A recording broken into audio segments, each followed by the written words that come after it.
بسم اللہ الرحمن الرحیم۔ شروع کرتا ہوں اللہ تعالیٰ کے نام سے جو بڑے مہربان نہایت رحم والے ہیں۔ پاکستان میں مغربی جمہوریت کا رقص کفر، لیکچر نمبر 36۔ پاکستان میں انگریز کا مسلط کیا ہوا فوجی، سیاسی، حکومتی ٹولہ، شاہی طبقہ، ان کا فوجی جمہوریت کا رقص کفر، اس کا تدارک کرنا قرآن حکیم کی تعلیمات کی روشنی میں یونین کونسل کی سطح پر اسلامی جمہوریت کے نظام سلیکشن کے ذریعے اہل وطن کا نمائندگان کا انتخاب کرنا، ان کے سپورٹ نظام مملکت کرنا، حق احتساب عوام کو مہیا کرنا دین کا عطیہ ہے۔ اہل وطن 23 کروڑ کسانوں، مزدوروں پر مشتمل فرزندان اسلام بیدار ہو چکے ہیں۔ وہ حالات و واقعات کی روشنی میں حقائق کو اچھی طرح سمجھ چکے ہیں۔ وہ اس بات سے آگاہ ہیں کہ پاکستان لا الہ الا اللہ محمد الرسول اللہ کے نام پر حاصل کیا تھا۔ فرزندان اسلام کے مقاصد اس وقت اور آج بھی واضح ہیں کہ پاکستان میں قرآن حکیم کے آئین، نظریات، تعلیمات کی روشنی میں جدید علوم پر مشتمل ایک تعلیمی نصاب، ایک جیسے مسجد شریف سے منسلک تعلیمی ادارے رائج کرنے، سادہ اور سلیس زندگی گزارنے، زندگی کی بے ثباتی کے عارف، ادب انسانیت، خدمت انسانیت کے شاہکار تیار کرنے، اعتدال و مساوات، عدل و انصاف کو نافذ کرنے کی بجائے انگریز کے رخصت ہونے کے بعد بھی طبقاتی، تفاوتی، سودی، مخلوط، کفر کا، برہمن و شودر کا کلچر تیار کرنے، انگریز کے British law, Indian law, American لا، جورسپروڈنس کے غیر اسلامی قوانین و ضوابط کا استحصالی تعلیمی نصاب، قومی زبان اردو کی بجائے انگریزی زبان کی سرکاری بالادستی، ان کے ایچیسن نما انگلش میڈیم شاہی اخراجات والے تعلیمی ادارے جوں کہ تم جاری ہیں۔ ان تعلیمی اداروں کے شاہی اخراجات انگریز کا پروردہ جگیردار سرمایہ دار، ان کا شاہی طبقہ ہی برداشت کر سکتا ہے۔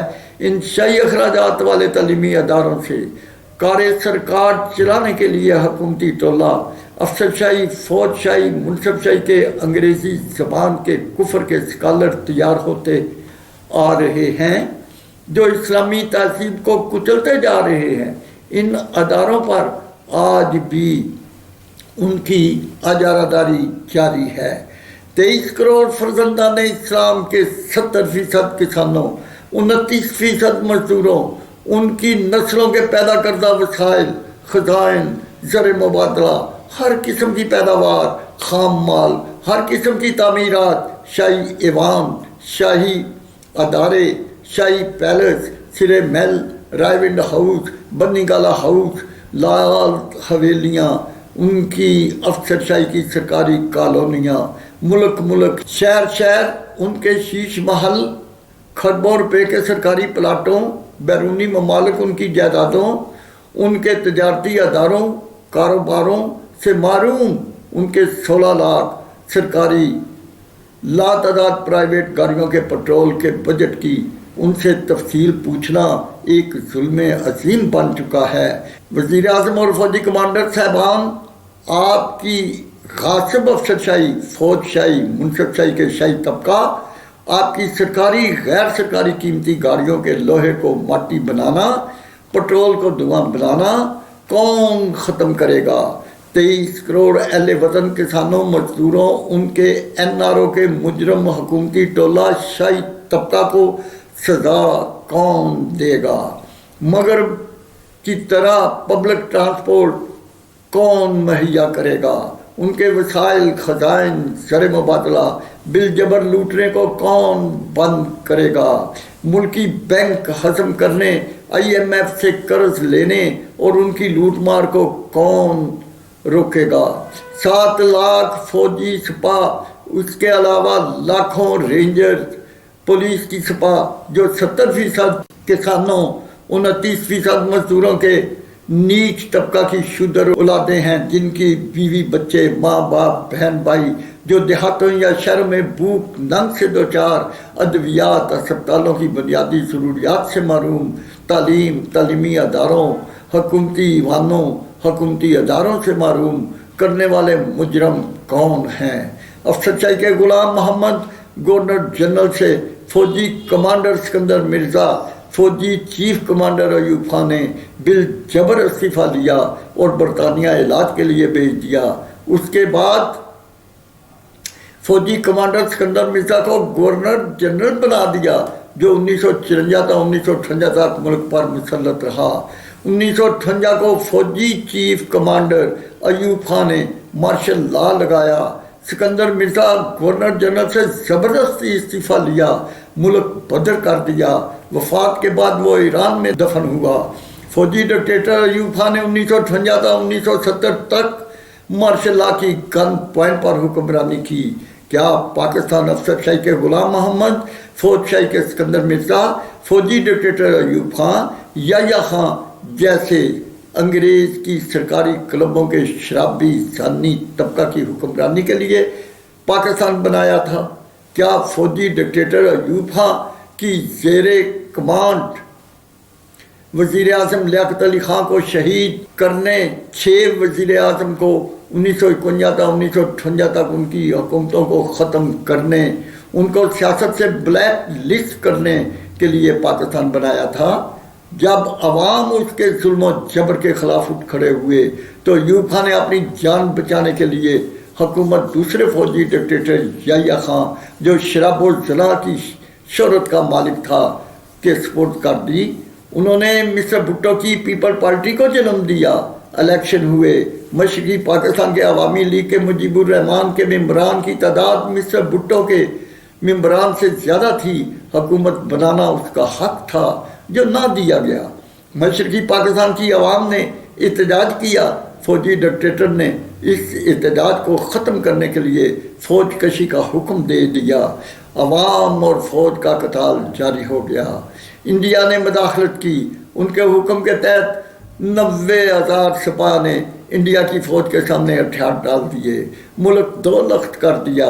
مشرقی پاکستان کا نام بنگلہ دیش اور مغربی پاکستان کا نام پاکستان رکھ دیا۔